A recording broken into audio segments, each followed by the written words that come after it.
देख रहे हैं सीएस न्यूज में। हूं कमलेंद्र झा। ये खबरों की शुरुआत करें और सबसे पहले बात करें हायाघाट के विधायक अमरनाथ गामी की, जिन्होंने अपना कदम पीछे खींच लिया है। हायाघाट के विधायक गामी ने घोषणा की है, जो पार्टी और नेता जो कहेंगे वही मैं करूंगा। हायाघाट के विधायक अमरनाथ गामी ने पिछले दिनों बागी तेवर अपनाया था, लेकिन नेता के दबाव में या फिर कुछ और कह लीजिए, विधायक गामी ने अपना कदम पीछे खींच लिया है। उन्होंने जोर देकर कहा, जो हम पार्टी में बने हुए हैं और इस्तीफे का कोई अब सवाल नहीं है।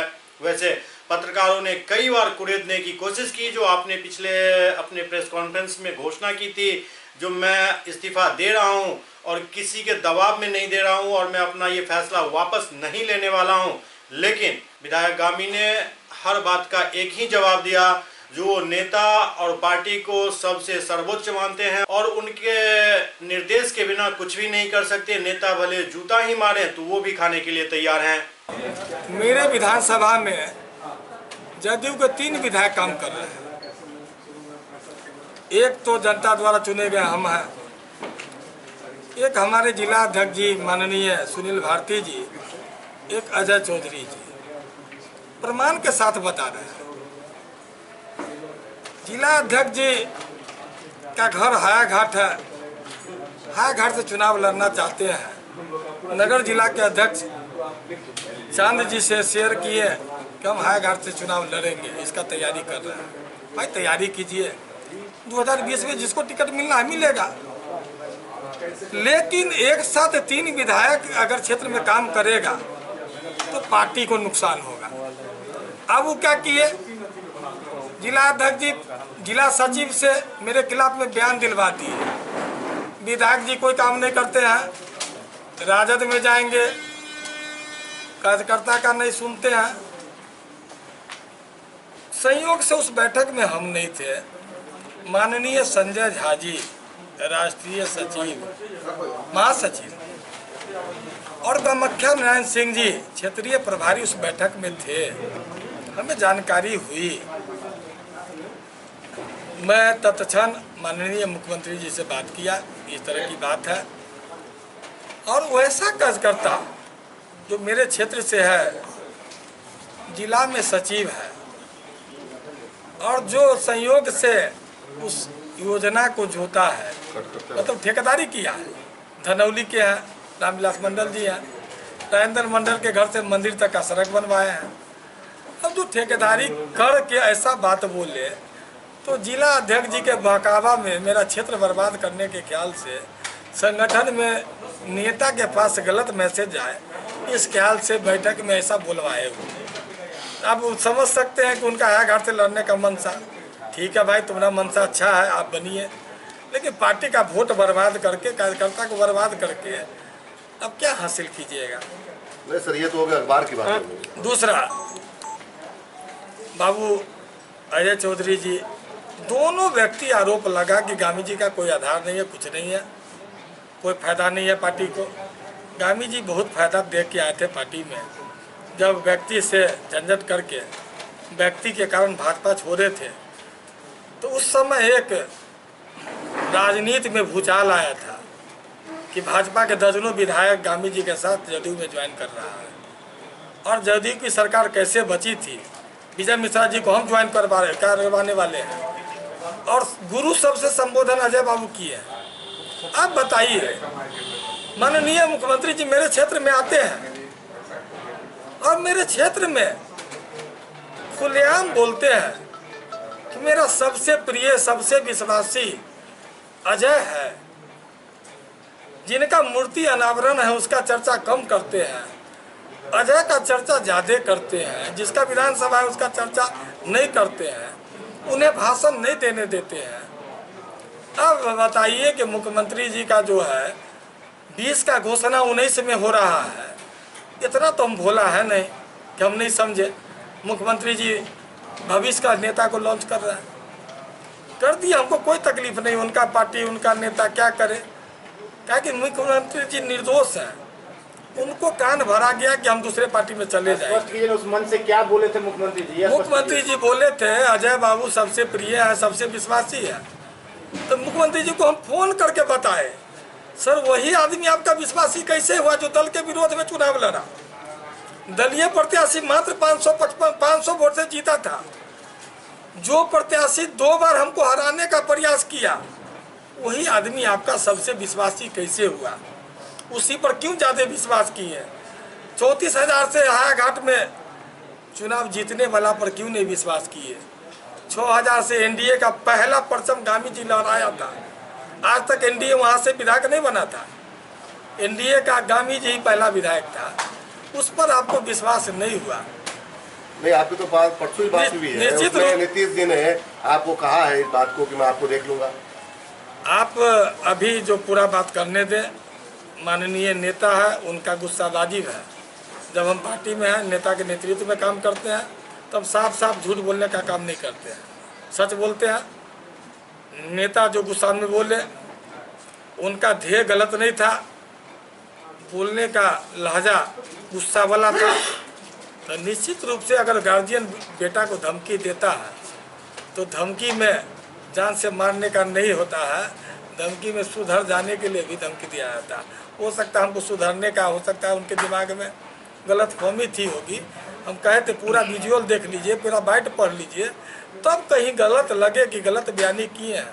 हम माननीय मुख्यमंत्री जी आपका प्रशंसा किए थे, मोदी जी का प्रशंसा किए थे। तो इलेक्ट्रॉनिक प्रिंट मीडिया का होता है कि हाईलाइट कुछ शब्द से करते हैं, उससे नाराज नहीं हुई है। तो वो सब बात खत्म हो गई थी, कोई बात नहीं थी। फिर क्रिया का प्रतिक्रिया मेरे खिलाफ में बयान, आज तक हम बताइए कोई प्रेस में नीतीश जी के खिलाफ में बयान दिया हो? आपने ये नहीं कहा कि 13-14 विधायक मेरे साथ है अभी भी? राजद और कांग्रेस में आपको उस समय भी, जब जदयू में थे, बीजेपी में थे, तो दिखा दिए थे। हम झूठ नहीं बोलते हैं। राजद कांग्रेस का चुपड़ा साफ होने वाला है, उसके विधायक संपर्क में है कि भाजपा एनडीए की सरकार बनेगी आगे 2020 में, तो अभी से प्लान करेगा तब तो। हम काहे नहीं कहेंगे? हम तो कहे थे, अभी भी कह रहे हैं, भगदड़ मचेगी राजद कांग्रेस में। हम जदयू का कहे, जदयू में कहा, जदयू तो अलायंस पार्टी है, लोजपा अलायंस पार्टी है। देखिए, कंफ्यूजन मीडिया के द्वारा पैदा किया जाता है। मैं अभी भी कह रहा हूँ, नहीं किया जाता, ये आप गामित गलत कह रहे हैं। अभी जो मोदी का जो कार्यक्रम था, पीछे में बहुत हंगामा हुआ था, वहाँ चस्पी था, मैं भी देख रहा था, जिसमें नीतीश जी ने आपको बुलाया, जिसकी चर्चा भी आपने की। अंदर एनडीए गठबंधन के सारे लोग बैठे थे, उप मुख्यमंत्री सुशील मोदी थे, और उसके बाद मोदी जी के जाने के बाद और आपसे बहुत हॉट टॉक हुआ था नीतीश कुमार जी का। देखिए, हॉट टॉक गार्जियन है, नेता है, उनका करने का अधिकार है। लेकिन हम जब उग्र होते हैं, तो हमारा उग्र होना उचित नहीं है। तो मान लीजिए हम अपना गलती मान लिए थे, हमको उग्रता नहीं दिखाना चाहिए था, और उसको आप हॉट टॉक में ले जा रहे हैं। अभिभावक है, लेकिन फ़ोन से बुला के बोल देते। हम अपना पीड़ा लिखित में दिए थे, उसको पढ़ के अगर तब राय देते तो अच्छा रहता। उस सार्वजनिक बोलना उचित नहीं समझ में आया, इसलिए उस विषय को हम गार्जियन अभिभावक का आदेश मानते हैं। आदेश के तहत देखे होंगे, 29 से पहले मेरा कोई वाणी वक्तव्य नहीं हुआ, 29 के बाद सारा चर्चा हुआ। मजबूती के साथ एनडीए में है, और कोई एकदम गर्व से कहते हैं हम भाजपा में थे, हम विद्यार्थी परिषद आरएसएस के कार्यकर्ता थे, और प्रमाणित ढंग से जदयू का काम कर रहे हैं, नीतीश जी के साथ हैं। नीतीश जी से ईमानदार कोई नेता देश में नहीं है। सबसे ईमानदार मुख्यमंत्री कोई है अगर देश में है तो माननीय मुख्यमंत्री नीतीश कुमार जी हैं। तो नेता और नीतीश के साथ हैं, हमेशा बोलते हैं, आज भी बोल रहे हैं। विधायक आप ये भी बात कर रहे हैं कि नीतीश जी के साथ हैं, और एक तरफ आप कह रहे हैं कि यहाँ पे आपको यहाँ के जिला अध्यक्ष से लेकर के नीतीश जी भी आपको अवॉइड कर रहे हैं। अवॉइड नहीं कर रहे, फिर कंफ्यूजन में आप लोग देखिए। प्रेस वार्ता में बात स्पष्ट रखना जरूरी रहता है। कान भर के और मेरे खिलाफ में भ्रम की स्थिति पैदा की गई। वो कांग्रेस में चले गई, राजद में क्यों चले जाएंगे? मेरा सीट सुरक्षित, मेरा काम सुरक्षित। नीतीश जी का इतना काम हुआ है देश के अंदर, विकास का जाल बिछ गया। नहीं, लेकिन सर आप कह रहे हैं ना कि आपके शीर्ष नेता भी बहकावे में आ गए और उन्होंने एक घोषणा कर दिया। घोषणा में से एक हिंट्स दिया ना आपने, कहा ना दिया, तो इसलिए तो बता रहे हैं कि नेता को जानकारी आप लोग के माध्यम से दे रहे हैं। अच्छा, हमको कहीं सीट अच्छा है नहीं तो क्या आपको डर नहीं रहा है? आपको लगता है कि आप रहेंगे? और कह रहे हैं कि नीतीश के 12 साल के कामों पे भाजपा भारी। आप लोग गलतफहमी में जी रहे हैं। भाजपा के साथ है तो भाजपा का गुण गाना पड़ेगा। जब विधानसभा का चुनाव होगा तो नीतीश जी का गुणगान भाजपा को करना पड़ेगा। गठबंधन है तो एक दूसरा का गुणगान करना पड़ेगा। आपसी सहयोग के लिए पार्टी होता है, अपना केवल प्रचार के लिए पार्टी नहीं होता है।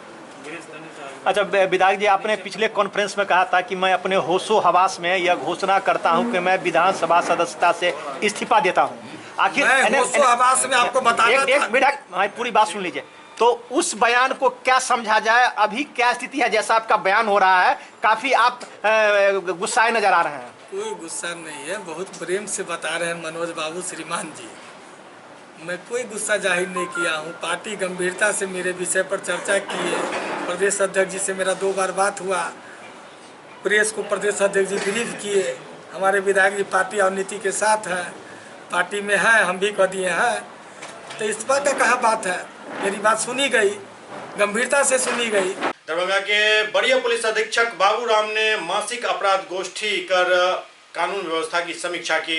दरभंगा के वरीय पुलिस अधीक्षक बाबूराम ने अपने कार्यालय कक्ष में मासिक अपराध गोष्ठी की। इस गोष्ठी में तमाम थानेदार और डीएसपी मौजूद थे। इस दौरान उन्होंने विभिन्न थाना अध्यक्षों से वहां के कार्यकलापों का पूरा ब्यौरा लिया। घटना करने के बाद में वो झंझारपुर से उतर के आ रहा था, घर पर पहुंचा। केस नहीं किया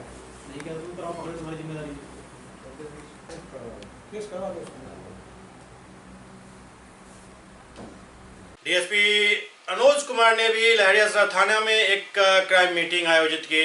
सदर डीएसपी अनुज कुमार ने लहरियासराय थाने में क्राइम मीटिंग का आयोजन किया, जिसमें सदर के सभी थाना इंचार्ज मौजूद थे। और इस दौरान उन्होंने चुनाव खत्म होने के बाद अब मतगणना को लेकर हो रही तैयारियों का भी जायजा लिया।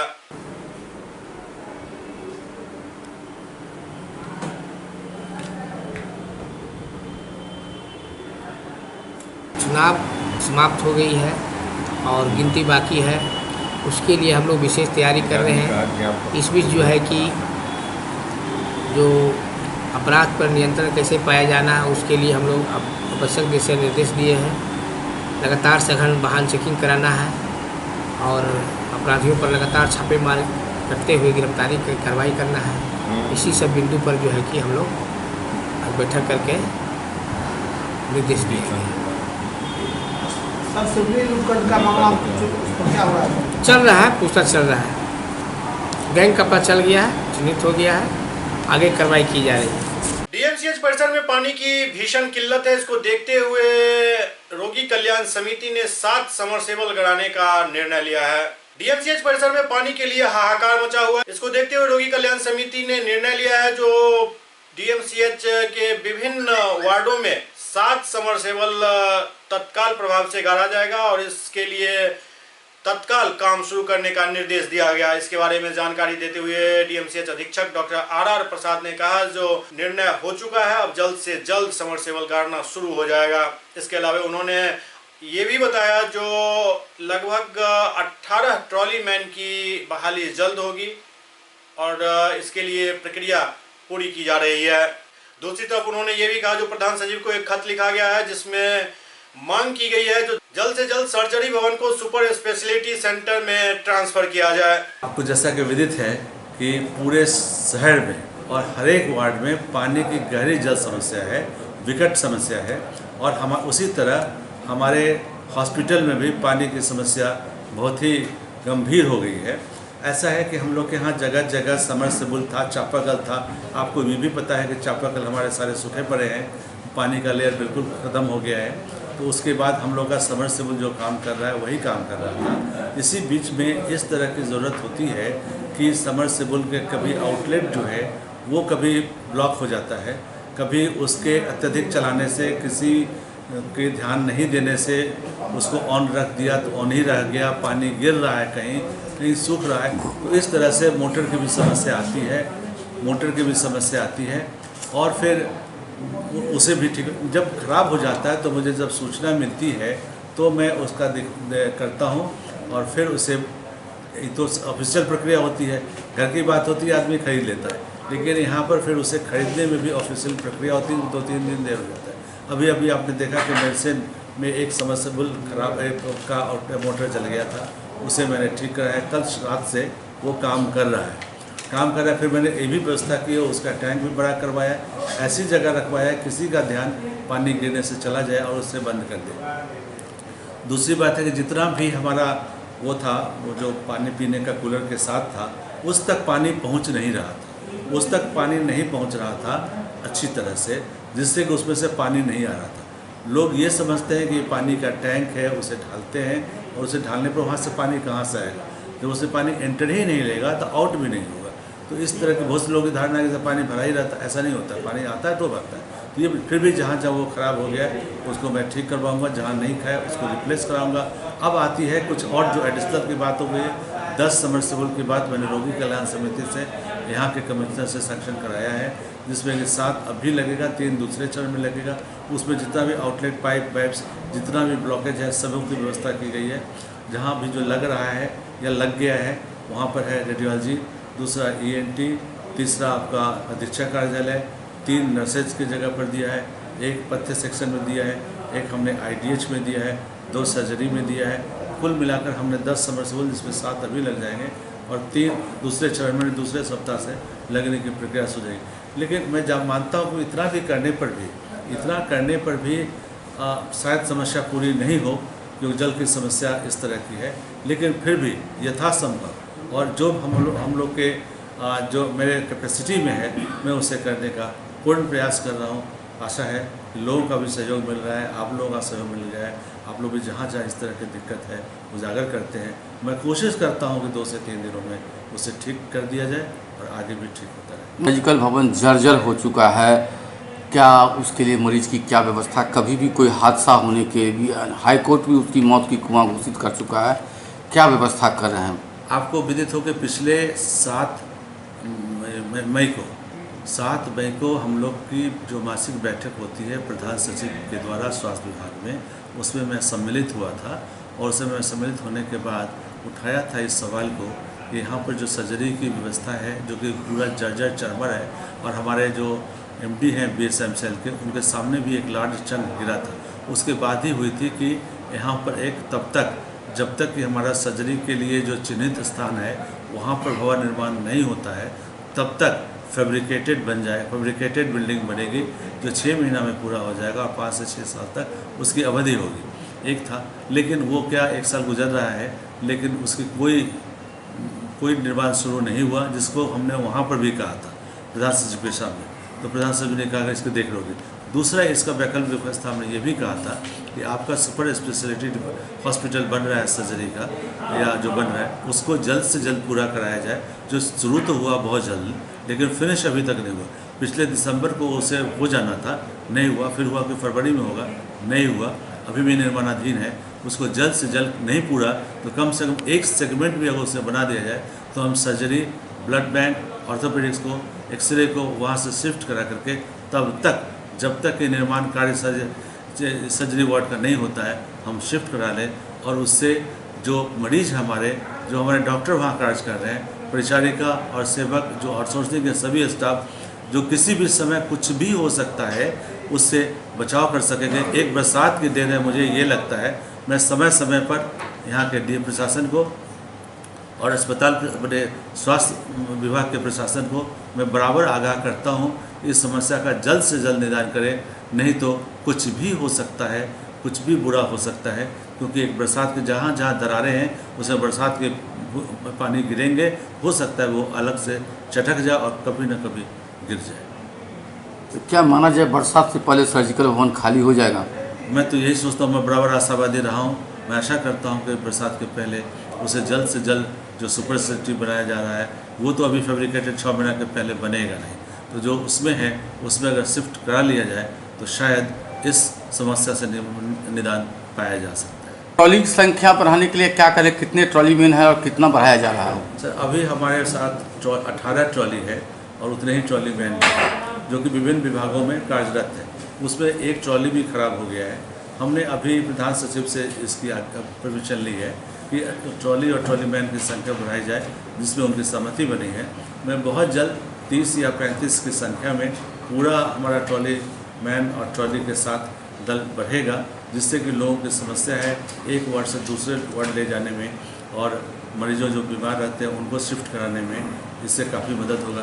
दूसरी बात मैंने ये भी कहा उनसे उस दिन कि हमारे यहाँ पैथोलॉजी की जो समस्या है और अल्ट्रासाउंड की 24/7 हम नहीं दे पाते हैं, उसके लिए हमें दो ऑप्शन है, या तो हमें पीपीपी मोड पर डोएन जैसा लैब एक बना दीजिए, या दूसरा कि हमारे पैथोलॉजी वार्ड में आप 3-4 पैथोलॉजिस्ट की पोस्टिंग कर दीजिए और टेक्नीशियन को बढ़ा दीजिए। हम 24/7 की व्यवस्था करेंगे, ताकि जो कहते हैं कि दलाल लोग ले जाते हैं, मेरे पास कोई ऑप्शन नहीं है जिसमें कि ये लोग सक्रिय हो जाते हैं। दरभंगा नगर निगम में आज काफी देर तक हंगामा बरपा रहा, क्योंकि बहुत सारे पार्षदों ने यहाँ पर पानी की समस्या को लेकर हंगामा खड़ा कर दिया। दरभंगा नगर निगम परिसर में आज काफी हंगामा हुआ। कई वार्ड पार्षदों ने यहां धरना प्रदर्शन किया। दरअसल नगर निगम की तरफ से एक चिट्ठी निकाली गई थी, जिसमें कुछ वार्ड को चिन्हित किया गया था जहां समरसेबल गाड़ने की बात कही गई थी, लगभग 5 या 7 वार्ड में। लेकिन इस चिट्ठी को शायद किसी पार्षद ने ध्यान से नहीं पढ़ा। इस चिट्ठी में ऐसा भी नहीं है जो गलती नहीं हुई है, गलती हुई है। मेयर ने मीडिया के सामने इस गलती को उजागर किया। दरअसल इस चिट्ठी के विषय में लिखा गया था जो सभी 48 वार्डों में समरसेबल एक गड़ाया जाएगा, और अंत के पैराग्राफ में पिक एंड चूज वाली जो नीति अपनाई गई थी, मतलब कुछ वार्डों को चिन्हित कर वहां काम करने का जो एक निर्णय उसमें लिखा गया था, जो विवादास्पद हुआ, और इसी कारण ये पूरा हंगामा हुआ। मेयर ने इस पूरे बात का खुलासा मीडिया के सामने किया। नगर निगम अपनी तरफ से जितनी भी 500 पहले हमारे यहाँ टंकी थी, उसके द्वारा 20 हमने और एलिमेंट किया है, खरीदा गई है। सिंटेक्स की टंकी 1000 लीटर की है, 1000 लीटर की सिंटेक्स की टंकी खरीदाई गई है 20 को। उसके द्वारा पानी हर वार्ड में जहाँ तक होता है सब वार्ड में लोग दे रहे हैं, हमारे पदाधिकारी लोग। और हम लोग परसों बैठक करके स्टैंडिंग कमेटी के मेंबर लोग 48 वार्ड में एक समरसेबुल पियाऊ के नाते लगाने का हम लोग निश्चय लिया है कि हर वार्ड में एक 48 वार्ड में एक समरसेबुल लग जाए, जो इस जगह लगे जहाँ की पीएचडी जो पाइपें गई हैं वहाँ वो नहीं उपलब्ध, लोगों को पानी मिल जाए और लोग पियाने के लिए पानी मिल जाए। लोहे का स्टैंड लग के उस पर सिंटेक्स की टंकी रखी जाएगी, समरसेबुल वहाँ गड़ेगी आसपास में, और वो पानी का समस्या थोड़ा निदान होगा। हमने परसों जो लेटर निकाला उसमें 48 वार्ड में समरसेबुल गड़ जाना चाहिए, उसके लिए हमने लेटर निकाला था। कल नगर निगम में से जब लेटर निकला है, उस समय इन लोग किसी के दबाव में आके इन लोगों ने वार्ड को चिन्हित करके भेज दिया। उसी का उन लोग को आक्रोश हो गया, उन लोग आके धरना दिए और नगर निगम में इन लोग से जवाब मांगे। इन लोग का फिर मेरे पास फोन गया ऊपर नगर आयुक्त का कि मैडम इन लोग का ये है कि आपने चिन्हित जगह क्यों किया। हमारा कोई चिन्हित जगह नहीं किया हुआ था, हमने 48 वार्ड के लिए समरसेबुल गाड़ने का प्याऊ के हिसाब से निश्चित किया था, और वही हम आज भी कर रहे हैं और कल भी करेंगे। किनके सारे पर ये चिन्हित किया गया, किनके सारे पर नगर निगम चल रहा है, वो मैं नहीं कर सकती। लेकिन आपने राजनीति की बात की, आपने राजनीतिक जो भी करना वो अपने सोचेंगे, मैं किसी का नहीं जानती। आपने कहा कि आपको बदनाम करने की कुछ पार्षद ऐसा कर रहे हैं, मेरे विपक्ष में जो है 5-7 आदमी है, उन लोग सब कुछ चला रहे हैं। तो कौन, कुछ नाम बता पाएंगे कि जी नहीं, मैं नाम नहीं बता पाऊंगी कुछ का भी। आज जो परिस्थिति उत्पन्न हुई इसके लिए आप किसे जिम्मेवार मानते हैं? नगर निगम के जो लेटर निकालने वाले हैं, नगर आयुक्त जी हैं, पदाधिकारी यहाँ के हैं, इन लोगों ने गलती है। इन लोगों ने चिन्हित जगह कैसे किससे पूछ के किया, मेरे को इनसे जवाब ये लेना है, और मैं इनसे पूछ भी रही हूँ जगह कैसे आपने निश्चित किया। हमें तो कोई निश्चित जगह नहीं किया था कि 40 वार्ड में पानी समरसेबुल गड़ेगा, इसमें नहीं गड़ेगा, हमने ऐसा कुछ नहीं बोला था इन लोगों को। तो अगर जो जल संकट है पूरे दरभंगा में, अगर इसमें अगर नगर निगम के पदाधिकारी या कर्मी दोषी होते हैं तो क्या उन पर क्या कार्रवाई होगी? जो स्थिति हम पहले तो जवाब मांगे, फिर डीएम साहब से हम बात करेंगे इन्होंने ऐसा क्यों किया, इसमें क्या मंशा आपको लग रही है? हम ऐसा कुछ नहीं। तो क्या मेयर को बदनाम करने की, बस मेयर को बदनाम करने के लिए साजिश रच रहे और क्या है। कांग्रेस के वरिष्ठ नेता गुलाम नबी आजाद ने एक प्रेस कॉन्फ्रेंस कर दावा किया है जो चुनाव के बाद अकाली दल और जेडीयू के सहयोग से केंद्र में गैर बीजेपी सरकार बनेगी। कांग्रेस के वरिष्ठ नेता गुलाम नबी आजाद ने एक प्रेस कॉन्फ्रेंस कर ऐलान किया जो चुनाव के बाद नीतीश कुमार और अकाली दल के सहयोग से केंद्र में गैर बीजेपी सरकार बनेगी। उन्होंने कहा जो न तो बीजेपी की सरकार बनेगी न ही एनडीए की। चुनाव बाद नीतीश कुमार सरीखे नेता गैर बीजेपी सरकार बनाने में सहयोग करेंगे। गुलाम नबी आजाद ने जोर देकर कहा जो चुनाव के बाद नीतीश कुमार और अकाली दल जैसी पार्टियां एनडीए खेमा से निकलकर यूपीए खेमा में आ रही है और गैर बीजेपी सरकार बनाने में ये लोग मदद करेंगे। ये अकेले नहीं है, जैसे अकाली दल इनके साथ है, जैसे वो मिसेस पटेल यूपी के हैं, तो इस तरह के लोग हैं जो बुनियादी बीजेपी वाले नहीं हैं। वो सरकार में कई दफ़ा ऐसा हो जाता है कि सरकार में दूसरी पार्टियां भी आती हैं, कई कारणों से आती हैं और सरकार बनाने की आती हैं, लेकिन ये तो वास्तवता है कि वो बीजेपी वाले नहीं हैं। किसान निराश है क्योंकि किसानों को मोदी जी ने स्वयं धोखा दे दिया उनके साथ वादा करके, और यही कारण है कि हज़ारों किसानों ने आत्महत्या की। तो ये पहली दफ़ा खुल के आया कि भारतीय जनता पार्टी और हमारे स्वयं प्रधानमंत्री किसान दुश्मन है। दूसरा उभर के आया कि भारतीय जनता पार्टी और प्रधानमंत्री स्वयं युवक और युवतियां दुश्मन है, एंटी, क्योंकि करोड़ों लोगों को जो जॉब का वादा उन्होंने किया था 10 करोड़ को, उन्होंने उनको नहीं दिया। वो तो एक बात थी, लेकिन जिन करोड़ों युवकों को रोजगार मिला था यूपीए के शासन में या उससे भी कई पहले के शासनों में, छोटे और मध्यम दर्जे के हजारों उद्योगों में कई करोड़ लोग काम करते थे, लेकिन प्रधानमंत्री को जो सपना आया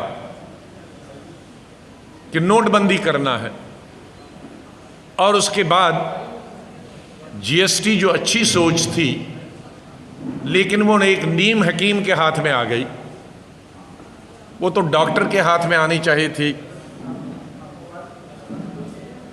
कांग्रेस जैसे डॉक्टर की, चिदम्बरम जैसे, मनमोहन जी से, लेकिन वो एक नीम हकीम जो दवाई बेचता था उसके हाथ में उसने ऑपरेशन शुरू कर दिया, जेटली जैसे आदमी ने। तो वो जीएसटी भी इतना खराब हो गया।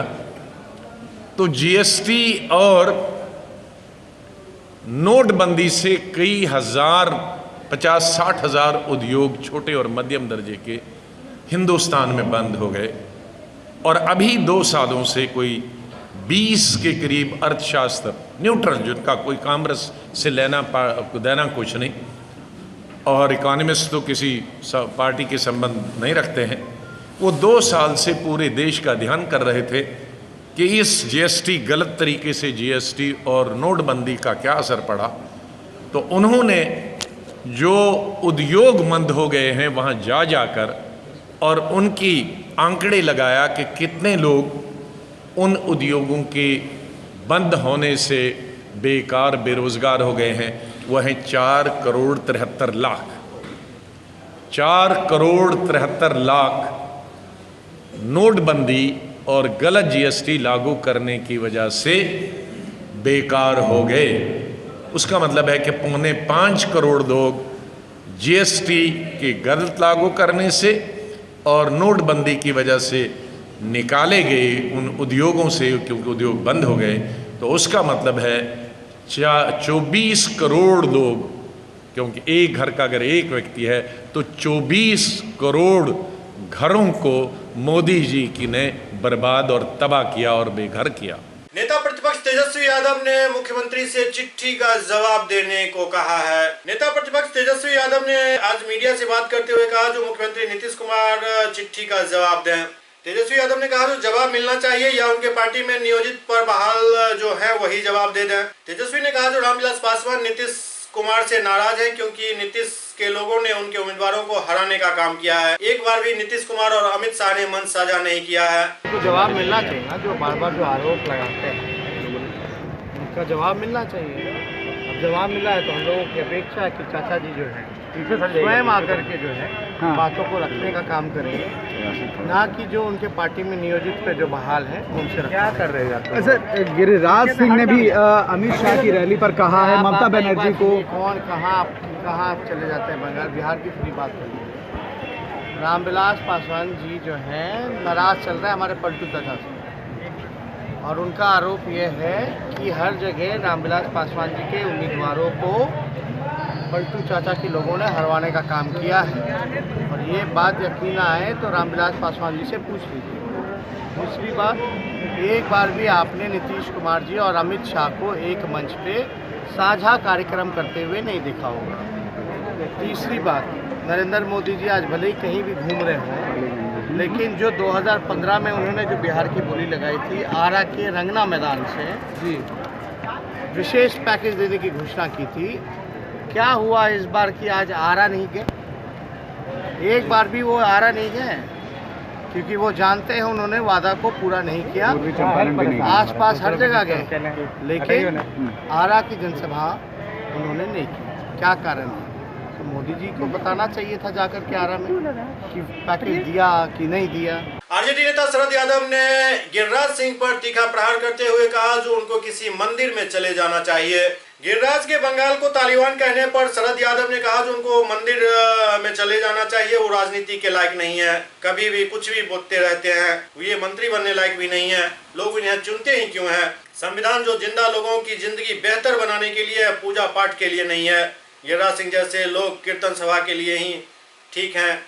बंगाल बचा हुआ था हिंदू मुसलमान के लिए। ये जो बीजेपी है, ये दंगा पार्टी वहाँ जाकर के पत्र बचा रही, इसका काम ही दंगा है। दंगा कर करके भारत सरकार बनाई इन लोगों ने। वहाँ भी जाकर के बंगाल में भी ये तो दंगा ही है। हाँ, इनने ये काम कर दिया। बाहर के लोग गए हुए वहाँ। मेरी बात हो रही थी बंगाल के लोगों से, बाहर से लोग ले गए और पीले कपड़े पहना करके नीचे करो। इसलिए बंगाल में भी जो पीसफुल इलाका था वो सर, गिरिराज सिंह ने कहा है कि बंगाल में तालिबानी रवैया नहीं चलेगा। ममता बनर्जी इसको मंदिर पहुंचाना चाहिए। ये राजनीति के काम का आदमी नहीं है। ये जो है हाथ में गड्ढा बांधे है, कहीं कुछ कहता है, कहीं किसी मंदिर में कहता मर रहा हूँ मैं। यहाँ कोई पेड़ में सतसाई बाबा निकल गया, मंत्री था दौड़ के जा रहा है। ये मंत्री बनने लायक है? इन्हें क्यों लोग चुन रहे हैं? ये संविधान जो है वो जिंदा लोगों की ज़िंदगी बेहतर बनाने के लिए है, ये पूजा पाठ के लिए नहीं है।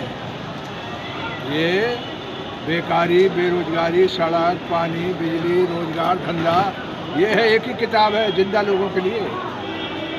तो ये जो आप जिसकी बात पूछ रहे हैं, ये कीर्तन सभा है, इसे भजन करना चाहिए। इसका बेटा दंगा करा रहा था, ये जाकर के वो बक्सर बहुत अच्छा इलाका, वहाँ दंगा करवाएंगे। इन्हें विकास से कोई मतलब ही नहीं है। रोजगार का कहा था, किसान का कहा था, कोई एक बात इनने पूरी की। गंगा कहा, गंगा क्या हाल है? बाहर से पैसा लाना क्या हुआ? इसको छोड़ करके जुमलेबाजी फिर कर रहे हैं। बिहार के पूर्व मुख्यमंत्री राबड़ी देवी ने कहा जो अमित शाह दंगा कराना चाहते हैं। बिहार के पूर्व मुख्यमंत्री राबड़ी देवी चुनाव प्रचार में निकलने के वक्त उन्होंने मीडिया से बात करते हुए कहा जो अमित शाह दंगा कराना चाहते हैं। राबड़ी ने कहा जो बंगाल में भाजपा दंगा कराना चाह रही है, यह लोग उत्पात मचा रहे हैं और हम सब लोग लड़ने को तैयार हैं। इतना तो मोदी करवा रहे हैं, अमित शाह करवा रहे हैं। कोई सरकार चाहेगा कि हमारा राज्य में घटना हो? ये लोग जाकर उत्पात मचा रहा है, दंगा कराना चाहता है नरेंद्र मोदी या अमित शाह। ममता बनर्जी ने नहीं कराया। बीजेपी के ममता बनर्जी नहीं कराया। वो काहे कराएगी अपना राज्य में? क्यों कराएगी? तो सर कोई जाके अफवाह फैलाता है ये लोग कि मार हो रहा, पीट हो रहा, ताग लगा रहा था, ये कर रही है, वो कर रही है। वो काहे करेगी?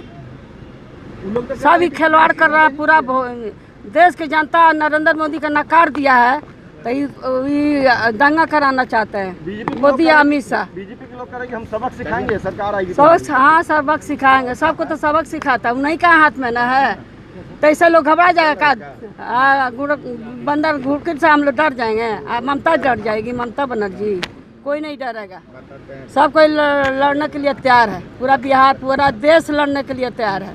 चलिए ये बंदर घुट की दे। गुजरात में देखे ना, गुजरात में क्या किए से दंगा कराए गुजरात में, वो नहीं कराए दंगा। जब दंगा हुआ गुजरात में गोधरा में तो क्या हुआ, उन्हीं का सरकार था ना, मोदी करवाए।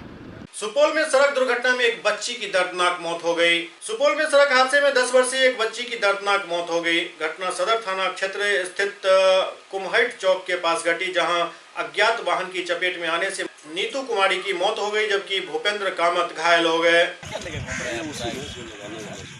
तुरंत हम लोग यहाँ पहुँचे और पहुँचने के बाद हम लोगों ने देखा एक नीतू कुमारी है, 10 साल की उम्र है, बहुत गरीब परिवार से ये संबंध रखती है। अपना किसी काम से इधर आई थी और अज्ञात वाहन के बारे में अभी तक पता नहीं चल पा रहा है कि किससे घटना घटी है, बट एक वाहन आया और उनको चपेट करके मारते हुए चला गया। स्पॉट डेथ हो गया है।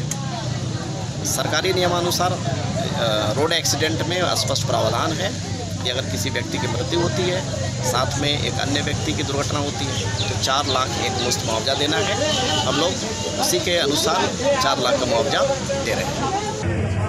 एक व्यक्ति की मृत्यु कारित हो गई और एक व्यक्ति घायल हो गया। इसके एवज में SDO साहब द्वारा 4 लाख रुपए मुआवजा की घोषणा की गई है, जो कि CO सुपौल द्वारा इसे क्रियान्वित किया जाएगा। लॉ एंड ऑर्डर की समस्या बिल्कुल सामान्य है। कोई आक्रोशित व्यक्तियों ने थोड़ी देर के लिए रोड जाम किया था, फिर सब कुछ क्लियर हो गया, सब कुछ 4 लाख रुपया है आजाद का। 4 लाख रुपया हम काम करेंगे। साथ ही इसका पता चला इस रोड एक्सीडेंट में मौत हो गया मोटरसाइकिल से। सरकार का प्रावधान का अपराध से 4 लाख रुपया किया जाए। पटना साहिब से बीजेपी उम्मीदवार रविशंकर प्रसाद ने बीजेपी के पक्ष में लोगों से वोट करने की अपील की। पटना साहिब से भाजपा उम्मीदवार रविशंकर प्रसाद एवं कुम्हरार से भाजपा विधायक अरुण कुमार सिन्हा आज जनसंपर्क के लिए पहुंचे, जहां उन्होंने लोगों से भाजपा के पक्ष में वोट देने की अपील की। उन्होंने कहा जो एक बार फिर से बीजेपी को जिताना है और मोदी जी को प्रधानमंत्री बनाना है। मोदी जी के हाथ में देश का भविष्य सुरक्षित है। बहुत मतलब हम सिर्फ इसलिए बुलाए कि एक दूसरे से रूबरू हो जाए। बंधन में मौन नाचा किसने देखा, हम लोग कितना व्याकुल है आपका। ये प्यार है हिंदुस्तान को एक बड़ी ताकत बनाने की तमन्ना। और इस चुनाव में जो मैं देख रहा हूँ कि पटना साहब के मतदाता हों या बिहार के और देश के हों, उनके मन में ये बात आ गई है कि देश नरेंद्र मोदी के हाथों में सुरक्षित। इस गांव को डिस्ट्रिक्ट होना है, 8 BPO चल रहा है, गंगा का काम चल रहा है, पटना में मेट्रो ट्रेन में ले आया, तो पटना के विकास के लिए हमेशा मेरा प्रयास रहता है। पटना का क्या खास लगता है आपको सर बचपन से अभी तक? जब मैं इन गलियों में खेला हूँ, मैं विधायक परिषद का कार्यालय हुआ करता था 12 साल मैं, और मैं पिरमोहानी मोहल्ले से राजेंद्र नगर हाई स्कूल पैदल जाया करता था। यहीं पटना यूनिवर्सिटी से, पटना वाले से BA MA law, Patna law college, ये तो गलियां हमारी अपनी हैं। मेरा बचपन गुजरा यहाँ पर। पटना में राहुल गांधी के रोड शो को लेकर पुलिस प्रशासन काफी मुस्तैद दिख रही है। आगामी 16 मई को कांग्रेस के राष्ट्रीय अध्यक्ष राहुल गांधी पटना में रोड शो करने पहुंच रहे हैं। इसको देखते हुए पुलिस प्रशासन काफी मुस्तैदी से काम कर रही है। पटना साहिब से लोकसभा प्रत्याशी शत्रुघ्न सिन्हा के समर्थन में राहुल गांधी रोड शो करेंगे। इसको लेकर पटना पुलिस काफी सतर्क है। SPG की टीम ने भी मोइनुल हक स्टेडियम तक पूरे सड़क का निरीक्षण किया। इस दौरान city SP central प्रतोष Kumar Das stadium ground का निरीक्षण करने भी पहुंचे। हवाई अड्डा पर लॉ एंड ऑर्डर का तुमको हो गया जी, वो विक्रम से बाय हेलीकॉप्टर आएंगे स्टेडियम में और फिर यहाँ से माननीय शत्रुघ्न सिन्हा जी के तक जाएंगे और वहाँ से रोड शो शुरू होगा। तो उसी के रूप में SPG एवं सीनियर ऑफिसर्स के साथ ये ASL मीटिंग एडवांस सिक्योरिटी है।